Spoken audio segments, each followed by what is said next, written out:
Greetings and welcome to the Progressive Christians podcast. We are the love your neighbor kind of Christians and not the storm the capital kind. So if you're curious about what a socially and politically progressive Christianity looks like, then this is a podcast for you. My name is Reverend Dr. Christopher Carter and I'm your host. I am a professor of theology and a pastor, a lead pastor of the Loft Faith Community at Westwood United Methodist Church in Los Angeles, California. If you like the show, please subscribe, rate, review, and all that good stuff on whatever platform you are listening to us on. In today's episode, we will be discussing ostensibly what's happening with the detention centers and the ways in which conservative Christians ultimately have been socialized to accept, if not normalize, in a kind of authoritarian figure. And we're going to unpack that in terms of how that has been played out in our politics today. And I'm delighted to be joined by the entire crew. Julia is back from her. I know you were all over the coast. I was east. I was east. I was in New York. I was in Manhattan, and then I was in Savannah, Georgia. Wow, very different places. Very different places. Very different places. That sounds like a trip a European tourist would take. Well, I'm going to be on the East Coast, so I'll see New York. And Savannah. Wow, that's very accurate. That is accurate. That is accurate. I know, Wesley, you said you had never been down there. We were talking about earlier. Blair, have you been to Savannah? Yes, it is beautiful. It is. That's what we were saying. Like it is a beautiful city. It is where John Wesley lived when he. There's a whole square dedicated to the man. There's a John Wesley Square, and it's actually further south at St. Simon's Island, which is where my husband spent many childhood summers at St. Simon's Island at Camp Frederica. So there's some Methodist connections there to South Georgia coast. The square is on the island?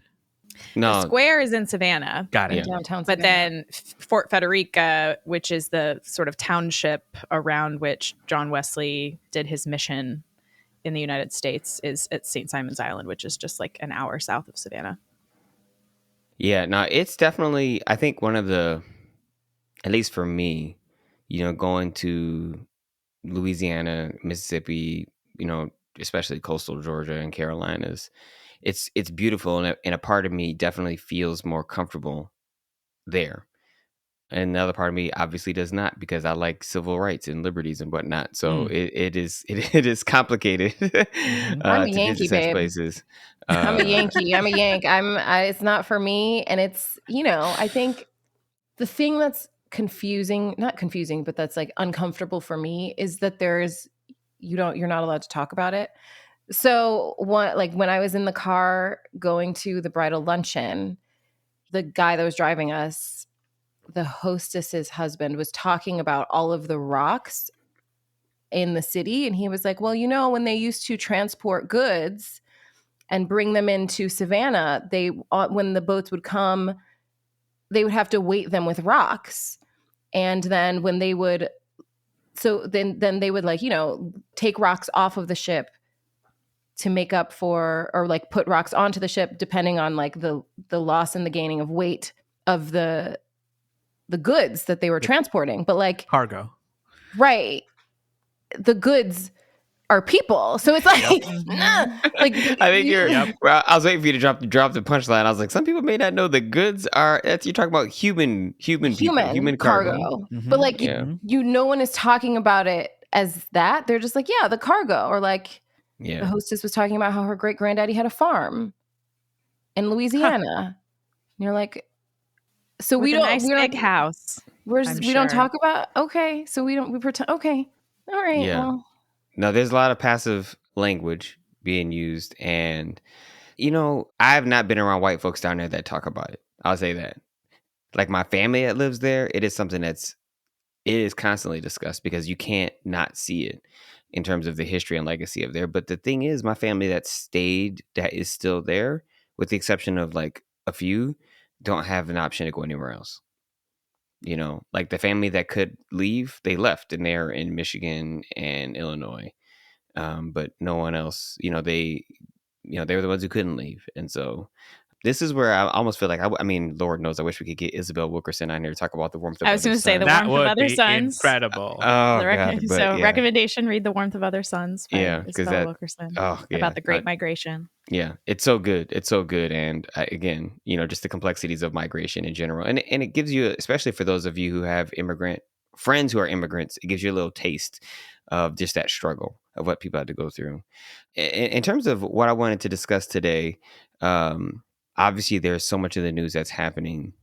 Yeah, With no shortage. there is exactly. It's like, okay, what can we actually talk about in a way that is that we can sound informed and offer a clear opinion, because there's so much to talk about. But these continued, I want to use the word abduction because I feel like that's accurate in terms of the disappearing of folk without due process to this prison in El Salvador in particular, which I think has one of these, how they give things names. I have to look it up, but I know I heard it's called like the Freedom Prison or something like that, where it's like they give it the name that it isn't actually what it is. Blair, you're looking at, like, did you find the name? Yeah, I found it. It's the Terrorism Confinement Center. There it is. That's what I meant. So the Terrorism Confinement Center, the reason I said that is because there's no evidence that the people they put there are actually terrorists. Actually, they just call it that, which I think is one thing we need to discuss today in terms of just the politics of language and how you say something to normalize it, and so that people don't ask questions about it. Yeah, exactly. Liberation Day, or lose half your 401k day. Depends on. Or liberated from your future. Close your small business day. Depends on what you want to call it. But as a way to kind of get at this, the logic behind how this is being not only accepted, but also promoted and normalized in political conservative and religiously conservative spaces, I want to figure out at least a way to kind of how we're going to discuss this, or how this has become something that's acceptable in a way that I don't think it would have been acceptable growing up. Like, again, I was a child of the 80s, late 80s and 90s, and this kind of treatment of folk, even if they were criminals, would have just been detestable. And Julia, one of the things you shared with us while you were traveling was this Substack article that honestly, really, I think it gave us a theory of the case, if you will, about how politically, how we got here, and how particularly political conservatives and religious conservatives could have, as the Substack says, how did the United States elect this clown is the question that's on there. Well, the question is, are Americans stupid? Which, yes. It's debatable. Yeah, the title. Can I read a well, let me say who wrote it and published it, and then I want you to read it. So it'll be in the show notes. It'll be in the show notes, but it's by Alisa Valdes-Rodriguez. Definitely want to give a shout out to her, because this is, I think, some really interesting analysis. And again, we'll put it in the show notes. But yeah, so Julia, what was a particular quote that stood out to you want to read? Just at the top of it, like her little intro. Authoritarian child abuse and the way it wires people's brains early and permanently to seek out charismatic, narcissistic abusers like heat-seeking missiles launched from the tiny, neglected hearts of their own bruised inner children. Because when you are raised to believe that love looks like unquestioned power, punishment, and the holy belt of righteous correction, when you've been taught that independent thought is the devil's playground, when you've been trained to believe that your needs will only be met by enabling and defending a person who hurts you, then a narcissistic strongman does not scare you. He feels like home. Ding, ding, ding. Yeah. So what she's saying in that first opening section that you just quoted from is that the easy but wrong answer is that Americans are stupid. Her argument is that it is early childhood trauma that has tied many people to see someone like Trump as safe, even though it seems counterintuitive. For many of them, it feels like home to an extent. And I feel like this is something we've brushed against in past episodes, where we've talked about the way that so many conservative Christians are attracted to this caricature The of a person, man. right? Because it's how they were raised. They were raised to believe that this is what God is like.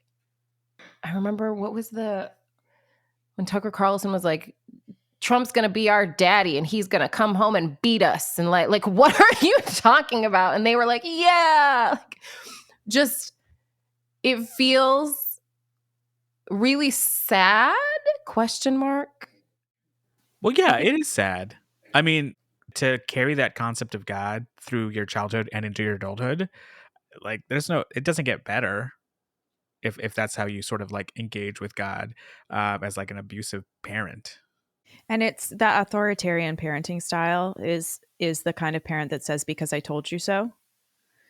And it's like hurting my heart just like thinking about parenting that way, because I was not parented that way. I feel very lucky. There were moments where my parents were a little authoritarian because they were raised by authoritarian parents, but I don't know how they did it, but they started to break the cycle.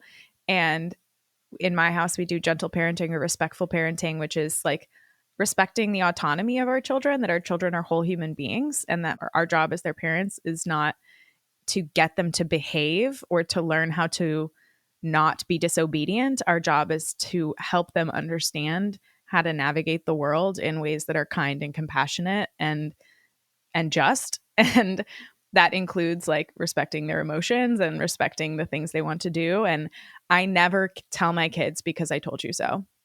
I always give them a reason. Like, no, you can't run out in the street because you might get hit by a car. Do you want to get hit by a car? No? Cool. Let's not run out in the street. Like, there is a way to guide people into caring for themselves and others without making them afraid. But so many Americans have been parented in homes where the only way they know how to do things right is because they're afraid of doing them wrong. And it bleeds over into our workplaces and into our churches and into our communities and into our schools. And into our politics.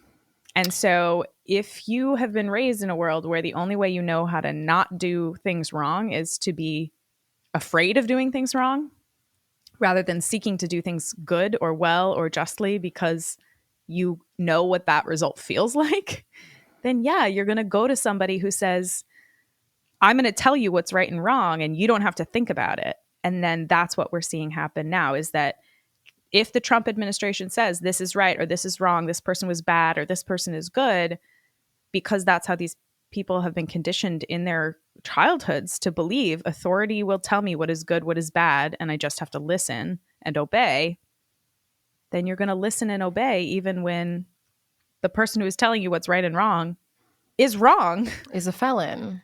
Or violent. You know, Blair, one of the things you said, had to be one of the first episodes we recorded. I mean, it was definitely early on because it stuck with me, and I've said it multiple times, just repeated it in my head. One of the things you said early on was that love is never coercive. Love is always invitational.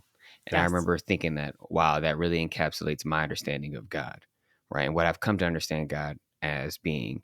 And I think that if you read the Bible in such a way that the more appealing sides of God are what you see in certain aspects of the Hebrew Bible, right?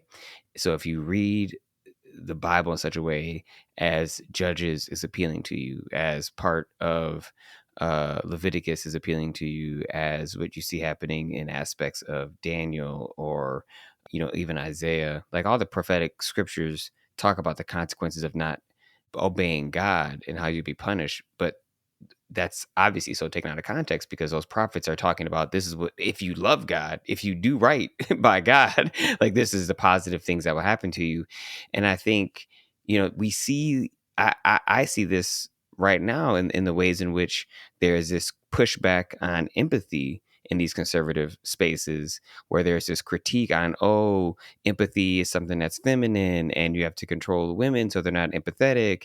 And, we can see Jesus kind of showing empathy, and we see these passages where he says compassion. But if you look at all the other stuff in the Hebrew Bible, like, their construction of what it means to be Christian is influenced by the manosphere. It's influenced by a particular reading of the Hebrew Bible and not influenced at all by the life of Christ, because their reading of the Bible is biblicist, because the reading of the Bible takes everything to have equal weight, which always results in authoritarianism.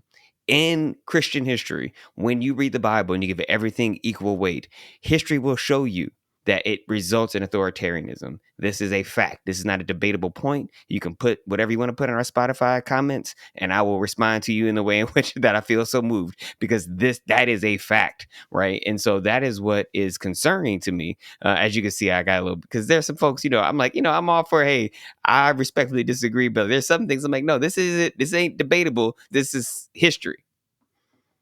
Well, I mean, one of the things that she writes, like, and here's where it gets historically horrifying, and then gives us 3 sort of examples of how this type of upbringing lends itself to fascism. She writes, Wilhelm Reich, in The Mass Psychology of Fascism, argued that fascism thrives in rigid patriarchal households where obedience is demanded, sexuality is repressed, and the father is feared. Eric Fromm, in the Escape from Freedom, said the people conditioned to obey learn to fear freedom. They don't want democracy, they want daddy. So it's like, it's not just us saying this. There's this sort of studied perspective that we can see linking the evangelical upbringing, fear-based, and the fascism we're starting to experience now. There's like a through line there, and it is horrifying. And I think for people who don't parent this way and who were not parented this way, it is a difficult thing to conceive of. It feels wild. Your own autonomy can be scary. It And is I think scary. even when you are everybody has some kind of experience as you're growing up when suddenly you realize you're the grown-up in the room and you get to make the decision about what happens next. And that is a terrifying moment. And if you haven't been conditioned, if you have not been educated, if you have not been brought up in the way where you think about other people and how your choices affect them, in the moment that you are first confronted with you are the grown-up in the room and you get to make the decision, you are always going to protect yourself. You are always going to protect yourself, even to the detriment of other people. And that is what we are seeing play out en masse across our culture. We talk often about the ways that patriarchy harms everyone. The pressure that is put onto men, straight men, white straight men, to know all of the answers and to be right 100% of the time in this dynamic, which is just, it's not possible. So there's also a lot of pressure on them and that's part of why I think they're cracking. Yeah, and I mean, I think it's so much not it's a pressure to not be wrong, as opposed to this pressure to be right. You know what I mean? And the distinction Right. that I'm trying to draw here is We like talked a about pressure. last week, right? Yeah, a pressure to be right is like I want to seek out the truth and get the right answer. A pressure not to be wrong is that I'm going to say whatever I'm saying is the correct thing, so I don't Because the have most to important thing is to resist or avoid punishment. Because Yeah. if you're wrong, you will be punished. Instead of when you are right and you do well, you are rewarded. And so I think that is what's creating people's mental space. And that's, I know, why you wanted to start with this, Dr. Carter, of how is an entire nation looking at mass deportations and the disappearing of people and not just deeply terrified and up in arms. Yeah, there's one thing I want to say, Blair, before we make the transition that I know we want to make in terms of talking about the deportations is how. So what I haven't shared and what I'm saving to share, because I don't talk about it that much, is my own like childhood. Like this is very reflective of my childhood. This is very reflective of how I was raised. So I don't read this in some kind of very abstract way of saying, how can this way of reading the Bible, how does it happen? It very much resonates with how I was raised and how I was treated in my own home. And so Wesley, the quotes that you read by Wilhelm Reich and Eric Fromm and Theodor Adorno, all 3 of them, I think with maybe Wilhelm Reich, I couldn't quite figure it out, but I know Eric Fromm and Theodor Adorno are Jewish. And these are all like Jewish Holocaust adjacent. They're growing up around that time, and so there's a way in which they saw the consequences of fascist thinking, and they saw the consequences of what happens when people worship power in such a way that it enables leaders who seem to treat other folks as inhumane to be seen as strong men who care about others.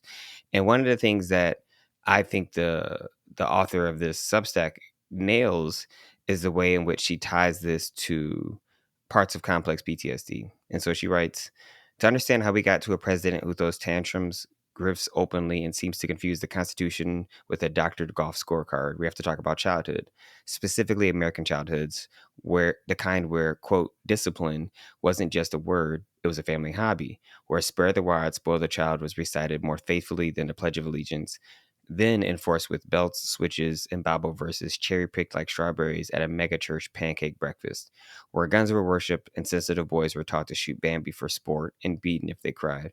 Let's be real. This country has millions of adults walking around with undiagnosed complex PTSD, convinced their trauma is patriotism and mom and dad's violence was love because it came wrapped in Sunday school songs and sweet tea. Authoritarian parenting, especially of the evangelical variety, isn't just abuse, it's training. And so this, for me, resonated because I did grow up with the concept of love that was more rooted in fear and that power was rooted in safety. And I think the only thing that saved me, and it is nothing but an ironic twist that I grew up with a father who was closeted gay man. And so like my notion of masculinity was never wrapped up in not showing emotion because that's just not who my dad is. My dad's very flamboyant, if you will, right? You meet my father and you're like, yeah, you're not like, he is who he is. And that to an extent was kind of how he was even growing up. And so at the same time, we had that kind of enforced conformity. We had the kind of, I have the internal narratives with respect to parenting. And it is a blessing in some ways that my wife and I that we weren't able to conceive until we were older, because I was able to go to significant amounts of therapy and work on those parts, those voices that are still there in the back of my head when I want Isaiah to conform, right? Rather than actually have his own thoughts and opinions as a person, because that's who he is. And the hard part, I think it is, and this is Blair,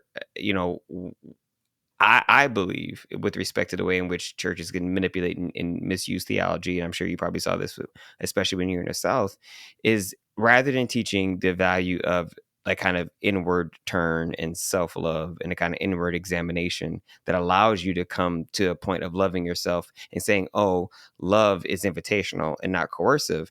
It's actually inverted such that it says the fear you have, the only thing that can keep you safe is more power, rather than recognizing the thing that can keep you safe is an honest vulnerability, right?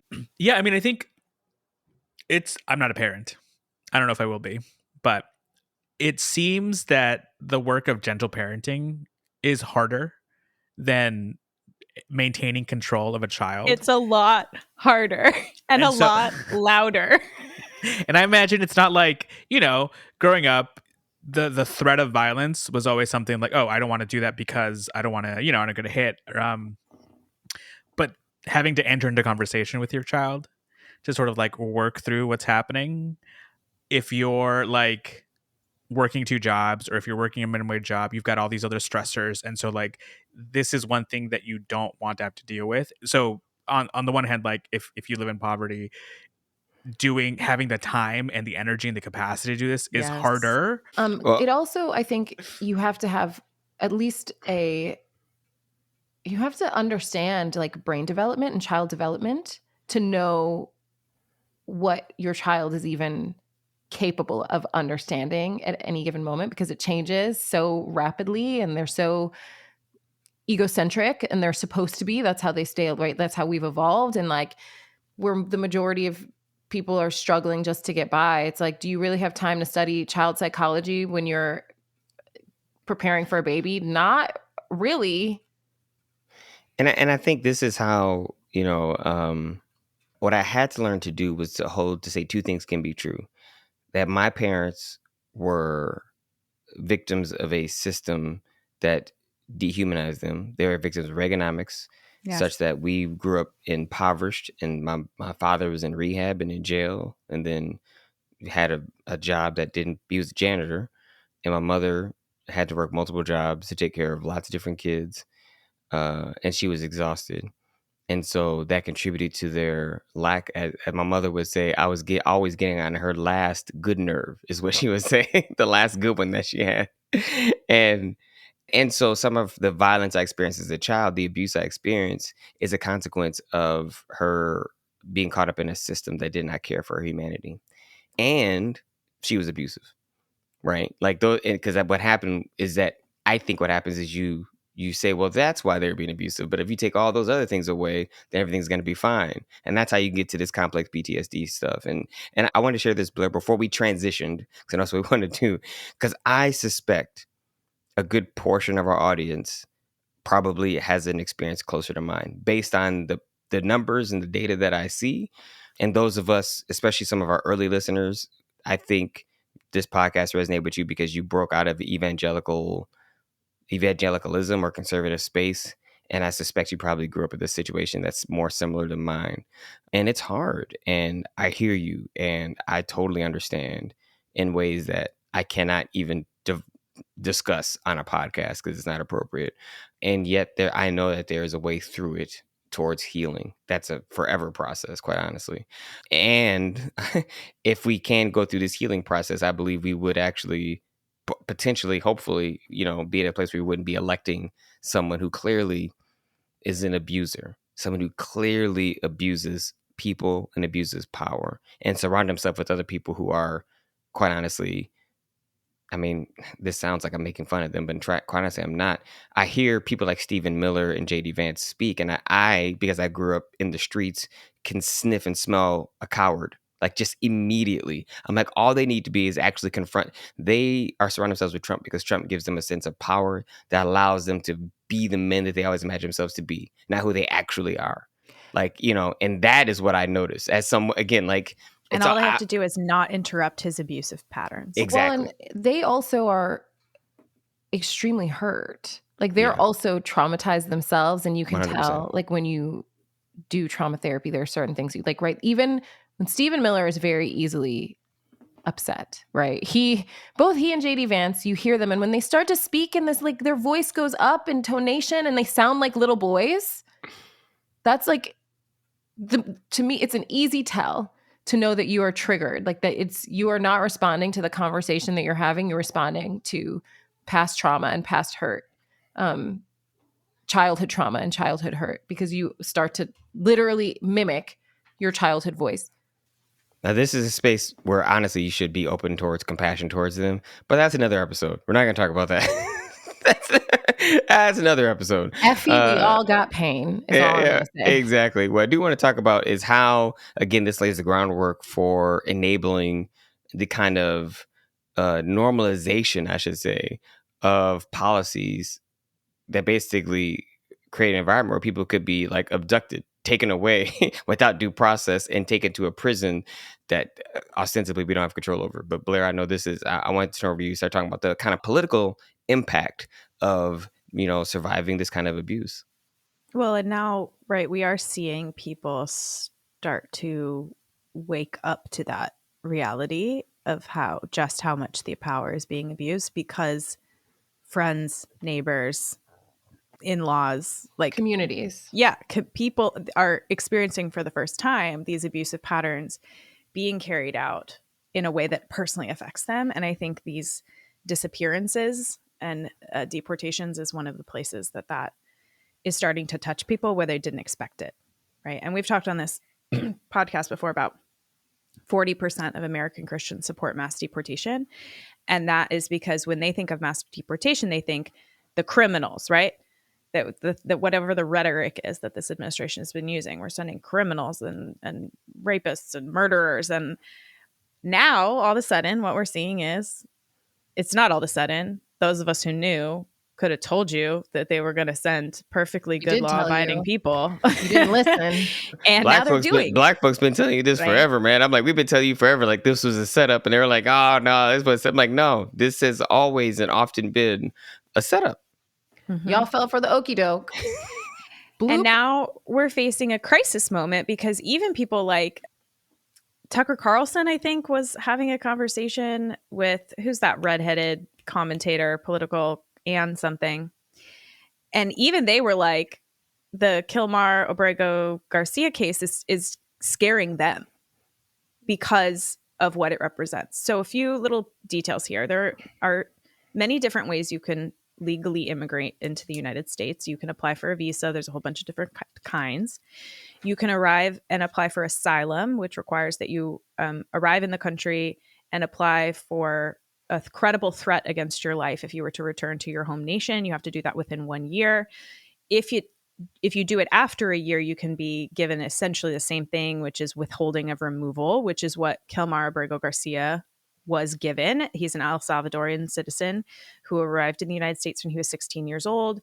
After he had been in the United States without documentation, he married an American citizen and he applied for asylum. But since it had been more than 1 year, the judge took that there was a credible threat against his life as he was escaping gang violence in El Salvador and gave him this status of withholding of removal. So essentially, he was given asylum status. The other kind of the status like that is refugee status, which is where you go to another country besides your country of origin, and then you're invited into the United States as a refugee.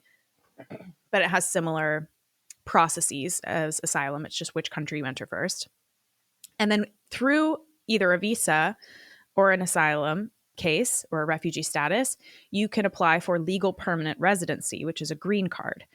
And that means you are not at risk of removal, and it's just like a more permanent, right? Legal permanent resident that you unless you do something to lose the green card, you maintain that status. And then if you've held a green card for a certain number of years, you can apply to become a naturalized citizen. And so what the Trump administration has done is started arguing for the use of a very, very old law from the 1700s about like the Alien Sedition Act. And basically this existed to say we could deport immigrants regardless of their status if we were concerned they were enemies of the state. And so the Trump administration marked MS-13 and several other El Salvadorian gangs as terrorist organizations, has now named anyone who's affiliated or associated with those gangs as terrorists, which means they can be deported at will, basically. And what happened to Abrego Garcia is he was picked up by ICE during a raid at a Home Depot in Maryland, and someone in the crowd said, "This guy's part of a gang." And there was no legal hearing to prove or ask if any of these men who were detained were actually affiliated with the gangs. It was just assumed that they were based on their citizenship. And they were sent out of the country to this detention center in El Salvador.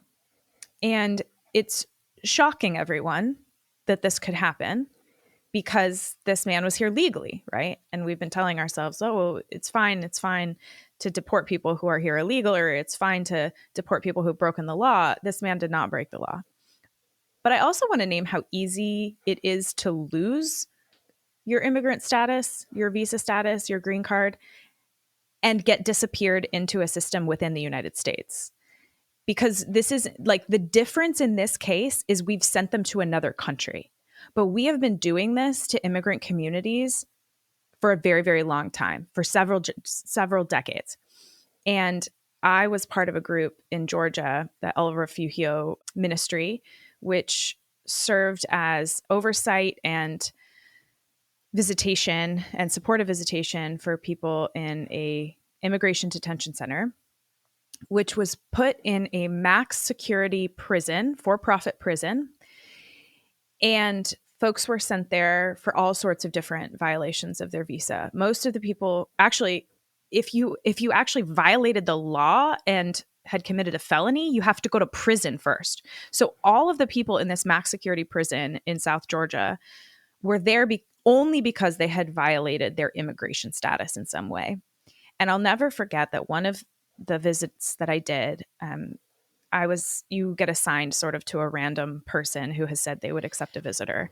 And so I went in and I had this conversation with I was 24 at the time, and the kid sitting across from me was 24, a citizen of India, but who had been raised in the United States since he was a year old, in North Georgia. And he, in a sort of silly, argument with one of his friends that he grew up with, who happened to be the sheriff in his small town, now a sheriff's deputy in his small town, threw a bunch of garbage on the windshield of this kid's sheriff vehicle. This is like 20-something-year-old kids just like goofing around at the bar after work.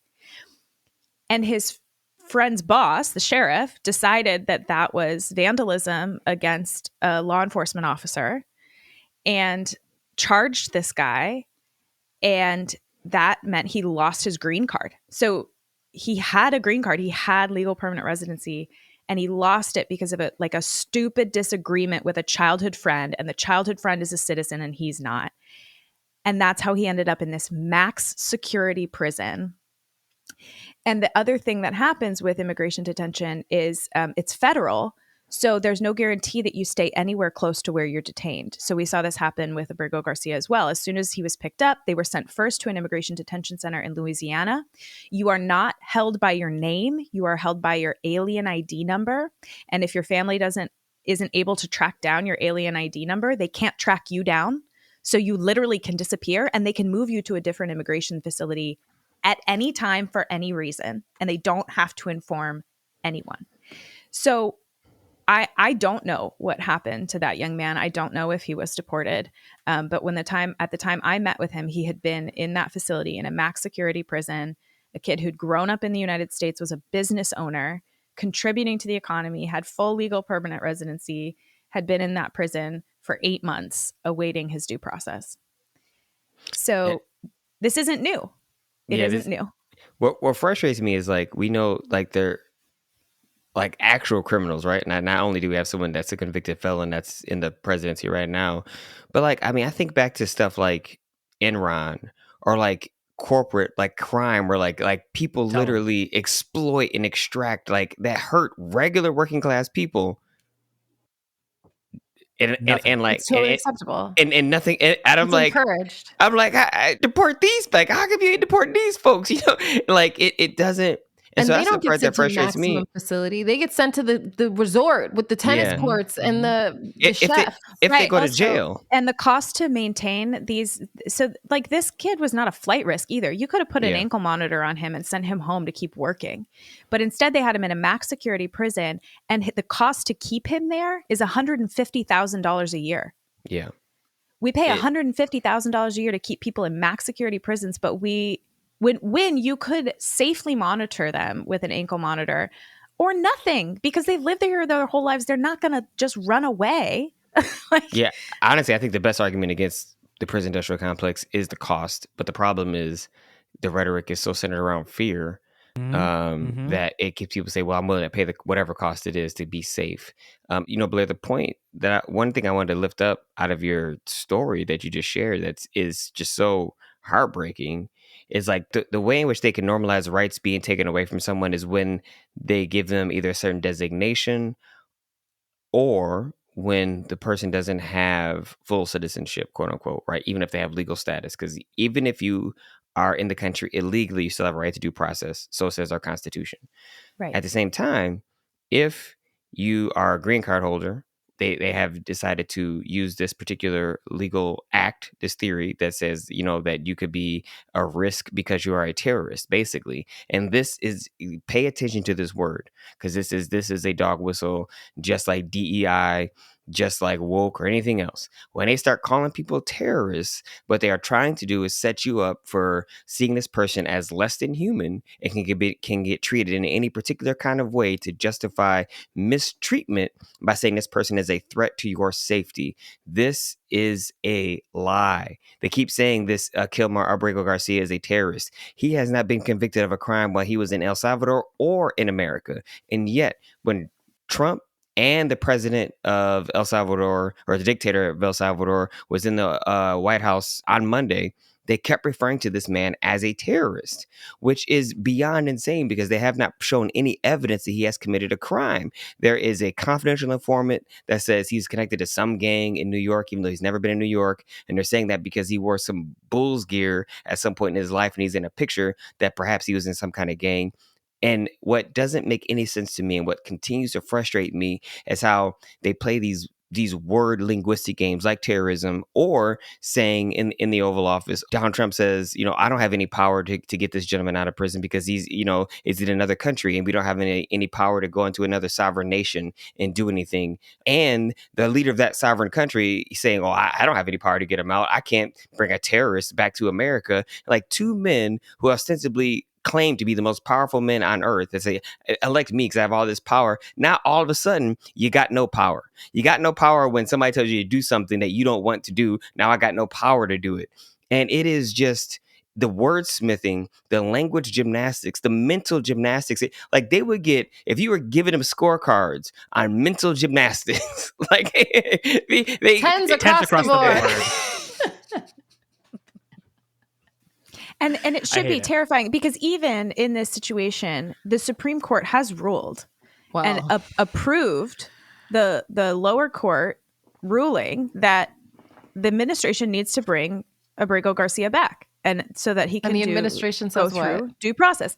And the way the administration is twisting the court ruling, the Supreme Court's ruling, is using like a particular word within it or phrase within it in the ruling, which says the court cannot like obstruct or effectuate was part of it, but like the court cannot control or dictate how the executive branch manages international relations. And so they are claiming, the Trump administration is claiming that basically the Supreme Court told them they don't have to do it, even though the whole rest of the ruling says you need to bring him back. That's your responsibility. That's your administrative responsibility. You did violate the law. They are holding on to this one line that says the court cannot dictate international relations or foreign policy. And they're claiming that as actually the Supreme Court ruled in our favor. And that's the message that they're putting out in the world. And if you believe the authoritative dictator, then you're going to believe whatever they say, and everyone else must be trying to undermine them. I'm going to put in, we're actually going to go play the audio so y'all can hear the White House advisor. Oh, what's his name? We just talked about him earlier. Stephen Miller? Stephen Miller. Yeah, my God. Just so they can hear the audio of him making the argument. So we're going to so we'll go ahead and play that clip now.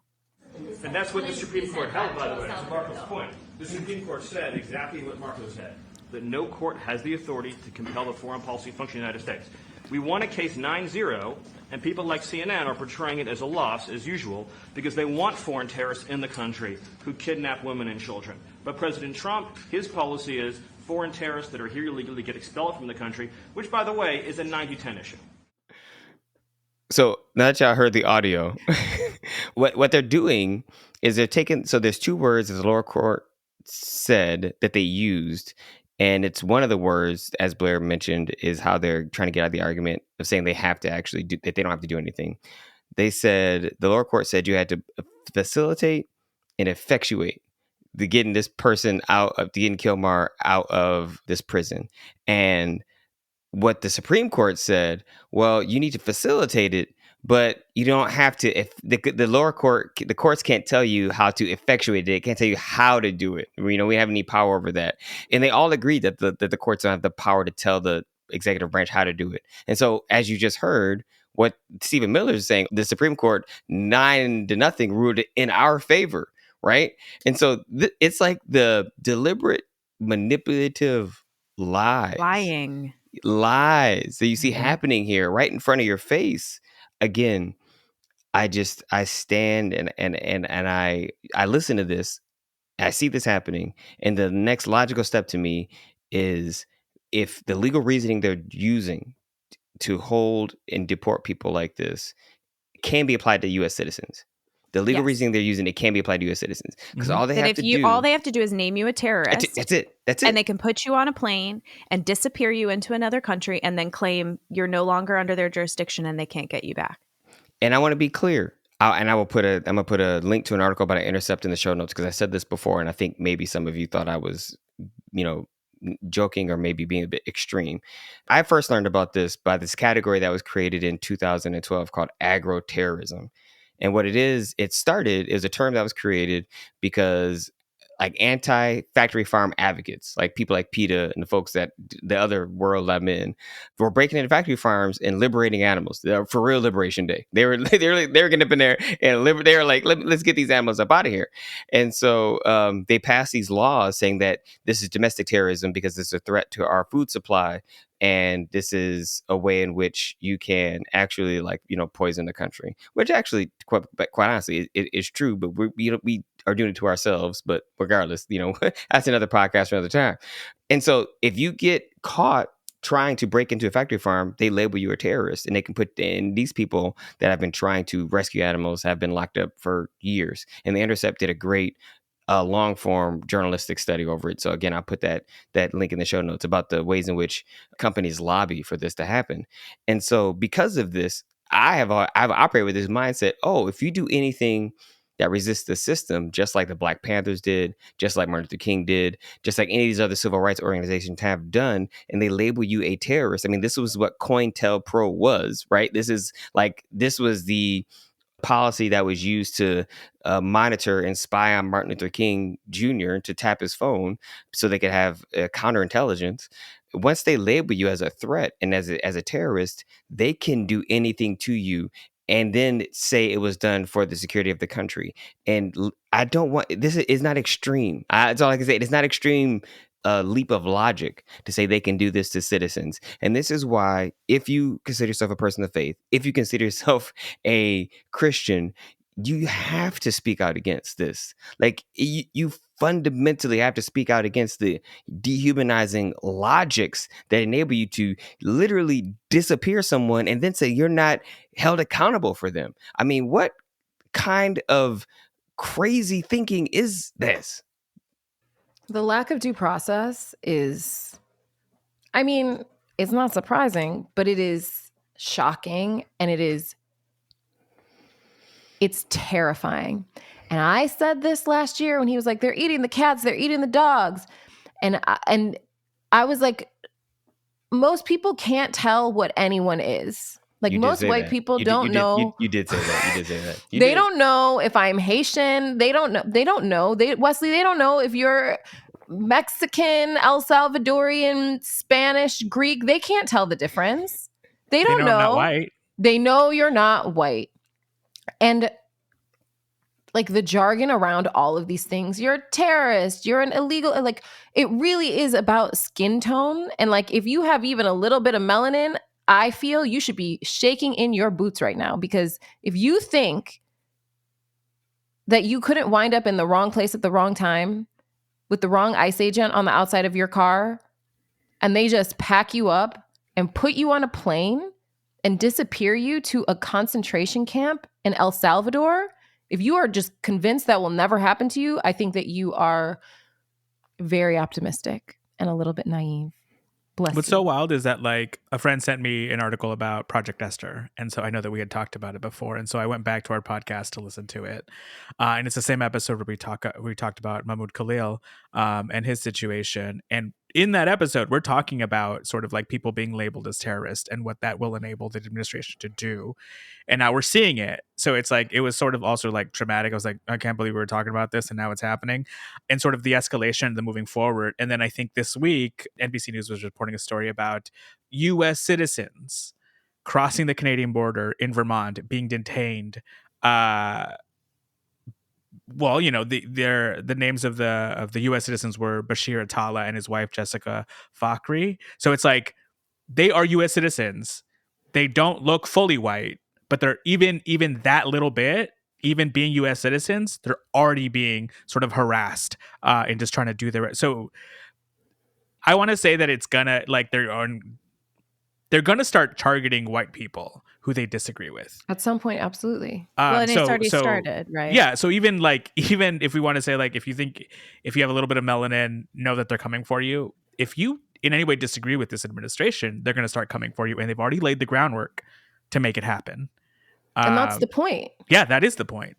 Yeah. Justice Sotomayor in her dissenting memo with this, it wasn't a dissenting memo, but it was like an additional memo clarification. She said, The arguments in this case imply that the government could deport and incarcerate any person, including U.S. citizens, without legal consequence, so long as it does so before a court can intervene. And there are no checks and balances once you are on the plane out of the United States. And they are already accidentally, well, whether it's accidental or intentional, they are already sending deportation orders to immigration attorneys, white immigration attorneys. There's one in Boston, a woman in Boston, an immigration lawyer who's been sent 2 notices by DHS to self-deport. She's an American citizen. Where is she supposed to go? Right. And the other way that they use this terrorist thing is if you assist a terrorist, and they already did this in the Show Me Your Papers laws in Arizona. When that passed, they also passed like if you are like harboring or protecting or assisting immigrants, then you can also be charged with a felony. And that they included that like the people who are going out and putting jugs of water in the desert so that people who are crossing the desert across the southern border didn't die of dehydration. They started arresting those people. They've already done this. And now if what they decide to do is arrest those people who they consider to be assisting or aiding people they've labeled as terrorists, you're getting right on the plane with them and you're out of this country. So I wish I was overreacting. I think in many ways we are underreacting. Mm-hmm. And we need to probably, unfortunately, all be carrying our passports if you're going to be engaged in any kind of resistance to this government. And then you need to know who you're going to call, and we need to start making networks of support to make sure that the planes don't take off. Because that may be the only way we may have to put our bodies on the runway, because that may be the only way we can protect people in this climate. I wouldn't be surprised if they just run us over. Yeah, unfortunately, I think you might be right. I carry my plastic passport just because I'm paranoid. Because so do I. Many of the things that I don't, there's a lot of things I don't say on the podcast that I think I'm like, I can't say that because then people going to unsubscribe because they're going to think, man, Dr. Carter crazy on here. This is a conspiracy theory podcast. But no, it's just, you're just playing things out. In my head, I'm always like, well, what's the logical conclusion of this action? Again, I talked about this a few weeks ago. We're talking about ethics. Like it forces you to think that way. And so many of the logical conclusions I can draw from our normalization of this behavior is not leading me to a place of confidence in our government. And, you know, I saw this hilarious TikTok where this white Southerner was saying, basically talking about how right-wing people would say, oh, I have to protect the Second Amendment just in case the government becomes fascist so I can fight against the government. And then the government becomes fascist. And it's like, hey, this is great. This is exactly what I wanted. And I just thought it encapsulates so much. It's not that you don't need your guns to protect you from fascism. You need your guns to protect you from people who don't look like you, because you want a kind of fascism that supports folks that look like you. That's all it's ever been. It's not been about the word about the government actually becoming a dictator, because that's what's happening. And apparently you're not resisting. You seem to be happy and excited about these jackbooted stormtroopers busting in people's houses and jacking people. Jackbooted stormtroopers. Wow. I don't mean, that seems like that's what they are to me, man. I don't know. Well, what's scary is they're not even like they look totally normal. That's the worst part. So annoying. They're not wearing uniforms. There was one case of ICE agents showing up and pretending to be caseworkers to check on children in a foster home, to double check the citizenship status of children in a foster home. And they were not caseworkers, they were ICE agents. And they are gleefully doing this. They're having agents. a good time. Yeah. And it goes back to the top of the podcast. Like, who would be like this? How could anyone be like this? Their mamas are ashamed.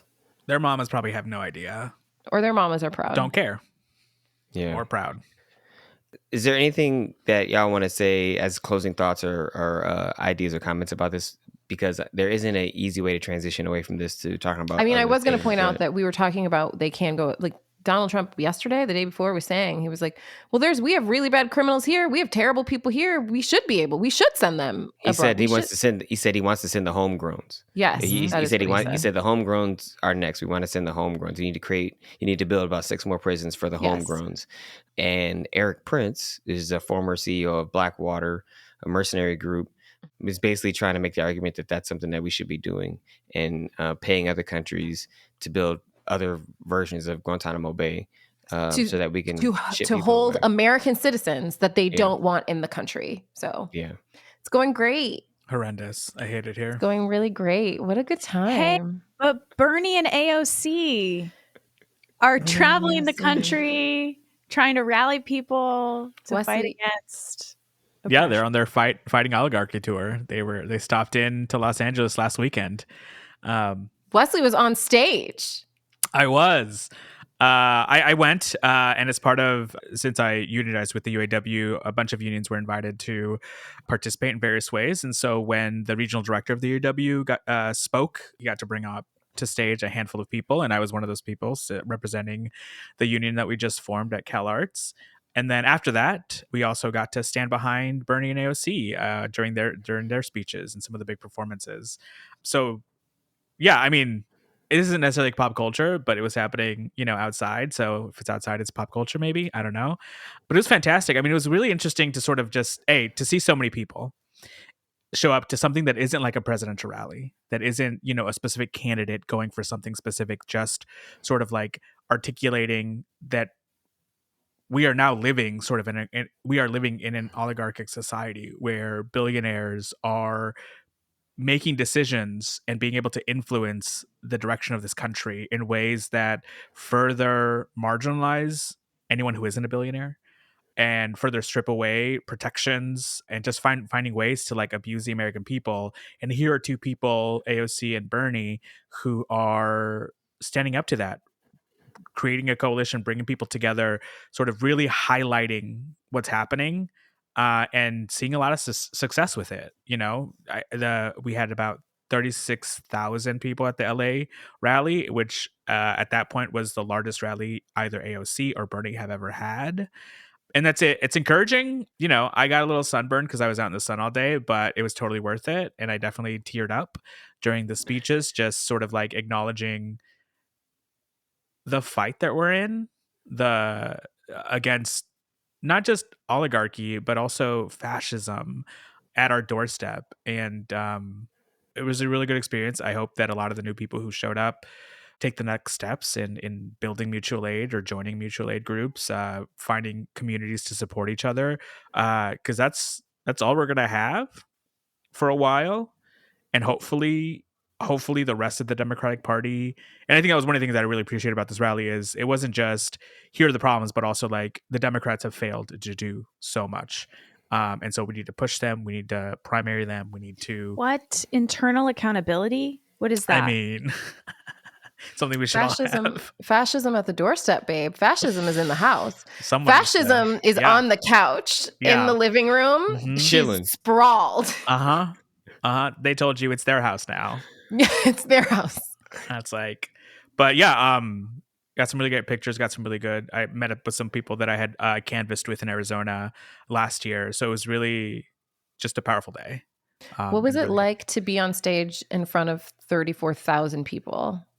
I had my glasses on, and I've noticed that like I put my sunglasses on as like a layer of protection from that many people. But it was inspiring. You couldn't see the end of the crowd, and just like scanning the crowd and seeing just the variety of people, the different kinds of people there, was very impactful. Yeah, there was when we were chosen to be like, oh, you're gonna go up there. It's like, oh God, I hope they don't ask us to actually say anything or do anything other than just stand there, because I don't know that we could do that at this moment. But it's an emotional experience to see so many people there for similar reasons. Honestly, Wesley, I think to me, when I saw this stuff on Instagram, it was extremely inspiring. I think the frustrating part, and I know, Julia, as these words come out of my mouth, I know the Democrats won't save us. But like, I think the only thing that's keeping us from slipping into a dictatorship is the fact that we still do have like elections, and that we can put people in office that ultimately have the spine to say something and to do something. And if it were me and I were in politics right now, I would be hammering home the fact that apparently people voted for Donald Trump because they believe he was good for the economy, and it's tanking. It is terrible. Free He's falling, done. baby. He's Like done. Tom Petty. Like it is exactly like it is doing the opposite of everything he said he was going to do. And I'll be talking about these deportations. I'll be talking about the fact that they're just literally disappearing people, and they're disappearing people for speech violations or quote unquote speech Or nothing. violations, right? Or Yeah, that's what I'm saying. absolutely nothing. Well, I mean, like, this is like, to me, it's like, this is like, it's so obvious to say, like, you need to be marketing this, you need to be advertising this, you need to be saying, this is, the man said he was going to fix the economy, he's made it worse. He said he was going to try to keep you safe. All he's doing is just, he's kidnapping your kids, you know, like, literally, and sending them across, like, and you don't know where they are. That's what's happening. And just hammer home on the points that we know people care about. Like, people do care about being safe, but they don't care about being safe at the expense of their own safety. And people definitely care about the economy. And like, he's only gonna be able to ride this idea that he's good at the economy for so long, because these tariffs are coming home to roost. And we will do it. We have lined up an episode where we're gonna talk about the economic impact with someone who actually knows about money, because, you know, I don't. I certainly do not. So, Well, I think that the obvious fear is like, it has felt like he wins no matter what.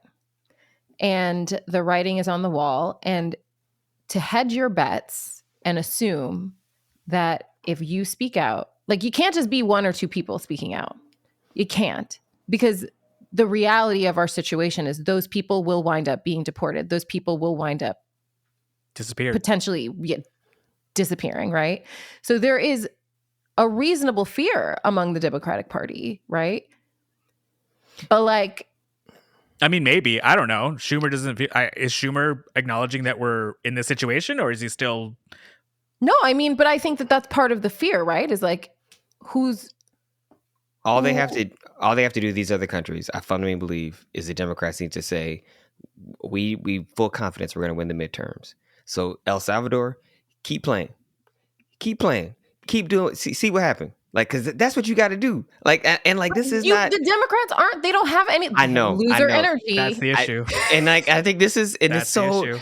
I'm telling you, like, this is, and I think because we were talking about my childhood, like, I have reverted back to like the part of me that's just like straight up from the ready to streets. fight. And I'm just like, so like I said, I could be in that space and just tell. I can sense, I'm like, you soft, you just know. And I'm like, you just gotta just actually assert These some people need to, yeah, I mean, some confidence and be like, look, you can either be for America or you can be for Trump.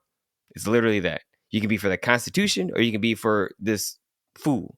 And you're waiting for Chuck Schumer I know. to get We're some not chutzpah. waiting. Like, who gonna check him? Like, who? And the thing mean, is, Chuck AOC Schumer should be... It can't just be bystanders. It can't be passive. We have to be actively resisting. But like Chuck Schumer, his parents' generation were the people that were in the Holocaust, right? Like, that's the part that blows my mind. Like, if you're Jewish, like, as my grandfather would say, when they talking about Jewish people and they all this stuff about anti-Semitism, this anti-Semitism, they talk about black people. Like, he was like, just so you know. And the same goes the inverse. When they talk about black people, they talk about Jews. And I'm like, so because 100% these things are deeply intertwined in terms of the way in which othering has been structured within American Christianity. It started with anti-Semitism. It started with, actually, I have a book back behind me called Judeophobia that I just picked up that talks about the ways in which anti-Semitism is embedded in early Christian thought. And so that's the part that disappoints me most with people like Chuck Schumer.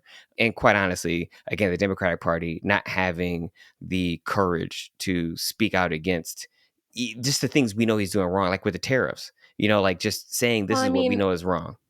The problem is you can't just say it's the Democratic Party, because I do believe that someone last week, the week before, What Is Time, I believe, was it, I don't know, Vice President Kamala Harris got up and gave you, and I told you this was coming, and these tariffs are going to destroy our global economy, but still don't nobody want to listen to her.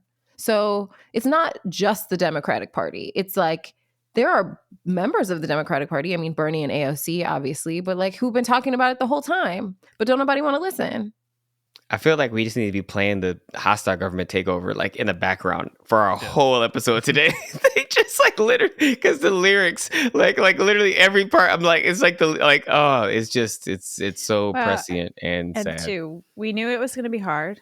We knew this was going to be hard. And even as we are speaking today about the realities, like, I always do want us to like add a glimmer of joy. So I'll offer a little glimmer of joy, a little hug sameach to our Jewish siblings. It's Passover week, which is the story of being liberated from an evil dictator Amen. that God delivered the people and gave them autonomy, gave them self-rule, and called for them to be in beloved community with one another. So I got to go to my first Passover Seder this week, and it lasts for 8 days. So I'll keep saying Hag Sameach through next week. Happy Passover.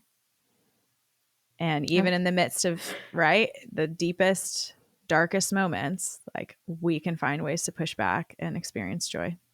And I got to see some Broadway when I was in New York. The reason I went was to see Audra and Gypsy, which I did get to see. And it was fantastic. But also, if you are in Manhattan, if you are near Manhattan, if you have an opportunity to get to Manhattan before July, get ye to the St. James to see the revival of Sunset Boulevard, because my, it was things I've never seen on live stage before. No set, no costumes. And I mean, Nicole was born for this medium. She was a musical, I don't know if you know this, she was a musical theater major before she got into Eden's Crush. But we know her as a Pussycat Doll, but It's like Scherzinger? yes. Okay. I'm like, I don't know who y'all talking about. I was Yes, like, get Nicole in. No. Scherzinger. I think she's going to Scherzinger. win the Tony. I would love to see her perform in Broadway. That's amazing. It is spectacular. The opening to the second act is the craziest thing I've ever seen in live theater, and I've seen a lot of live theater. So Gypsy was amazing. Audra McDonald, I sobbed. She got a standing ovation at the end of Rose's Turn, which is the 11 o'clock number, but it's Audra McDonald. She gives. She's a first, you know what I mean? She holds it down, but it was a great trip. So in the next 10 to 15 years, I believe we are going to see a renaissance of theater, because it's going to be the only place that you can go and not see AI. It's the one thing that won't be destroyed by AI. So this to me was like a reminder that there's still good theater to look forward to. And if you want to see amazing performances, check out your local congregation, your local Christian congregation. I listened back to a couple of weeks ago when we were saying, like, go find a church that's being pastored by a woman in your community, and you're probably going to find a progressive theological community. If you haven't been, this week is Easter. It's a perfect time to go try out a new church. They're going to pull out all the bells and whistles. They're expecting visitors. You won't be the only new person there, so you can hide if you want to just like check it out for a minute. I know the gospel choir, right, is going to be at the Loft. So it is definitely a time this Sunday to go check out a new community if that's something you're looking for. Yeah, no, if you're in the LA area, definitely come check us out at the Loft at Westwood at Methodist Church. Yeah, and the same thing goes for our Good Friday service. We are going to be live streaming our Good Friday service. So by the time, if you listen to this first thing on Friday, you'll know that. And I think our Easter Sunday service is going to be live streamed as well. We have reached this really interesting influx where people that listen to the podcast are like connecting to the church community, which is not anticipated, but definitely appreciated. And, honestly, it's moving, and I love it, because I think it allows us to expand the work that I know that we're doing on this podcast and the work that needs to get done in the world. So even with the difficulties of what we're struggling through, I firmly believe things like church, things like, art, like you said, theater, like those are the things that we can keep alive, that we can actually create a space to give us a sense of hope and community and a spirit of resistance. And I feel like that is what's going to get us through these next few years, as we try to build back everything that is getting taken apart, because we can build it back, because quite honestly, it has been worse, and we can prevent it from getting even worse than it is in order to build back something better and something new. And I'm excited, even though I'm exhausted, I still am excited to do that work, because I want to make sure that, Ansel, the world he grows up in, the world Isaiah grows up in, like that these kids have a better world than the one that we had, that we're leaving them something better than what we inherited, at least. So thank y'all for listening. I know this was not an easy episode, because normally we try to like sprinkle Are any in, of them? Well, Are I any of mean, them easy? I think some of them, I do think we did the episode on salvation. I think that was just like, hey, let's just talk about like theology, Light. Right, because what happens to our souls in Very light. eternity is so Uh-huh. light. Oh man, this is what happens when you just spend a bunch of time in books. That's what I think. I thought that was light. I was like, oh, this was a real light episode. Oh, thanks for joining us for the Progressive Christians podcast. The Progressive Christian podcast is a ministry of The Loft, a worship community of Westwood United Methodist Church in Los Angeles, California. If you would like to connect with us and be a part of the conversation, you can find us on Instagram, TikTok, and YouTube at The Progressive Christians. Yes, actually, please, if you haven't already done so, please subscribe to our YouTube channel. We have a few shorts that have been posted. We will start having edited videos of our podcast. Going to be probably in the next 2 weeks. I think the first one's going to come up is the first one in May. So that'd be what, May 1st, 2nd? Yeah, the May 2nd is going to be our first video that's going to be uploaded on YouTube of the podcast. So we're super excited about that. So definitely subscribe so we can try to push out some of the crazy conservative folks that are dominating YouTube to have a little bit more progressive theology. And we also want to thank our show editor and producer, our audio engineer, AJ Goodlow. Again, if you like the show, please rate, review, share, subscribe to us on our podcast platform using, and we will see y'all next time. Bye. Bye. Happy Easter. Bye. Bye, everyone.